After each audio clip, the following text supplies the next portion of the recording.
Okay, let's go over our first side mount escapes. Our very first side mount escape is going to be a shrimp to guard, followed by a shrimp to the knees. Shrimping is one of the most effective tools that we use in jiu-jitsu, so we want to try to utilize that as often as possible. From the side mount, our posture is going to be far side, lower third of the forearm and elbow into the neck with a grip. Second arm is going to be lower third of the forearm and elbow at the hip line, blocking his hip and keeping space. Our third posture is going to be our near side leg. The leg that's near his hip is going to be crossed, touching his hip bone. Sometimes you'll press it against the inside of your leg, and sometimes you'll sit it on the top of your leg.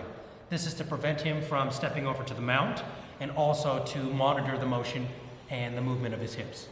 Our first technique for escape is going to be pressing with our elbows upwards as we shrimp to the side and I pull my left leg in. Okay, Levi's going to sit all the way up.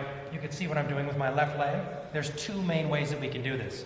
The way that I like to do it is pull the knee in with the foot facing up and the knee going towards the ground. But very commonly in jiu-jitsu, you'll see this knee slide across the waistline this way.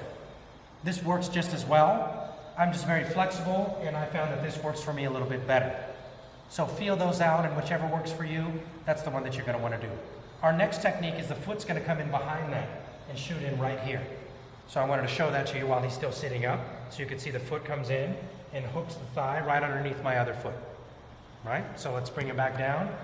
I just shrimp my knee in. I'm going to push my head and shoulders away, insert my foot underneath my foot, and then pull my left foot and knee across the center line, putting me right into a butterfly guard.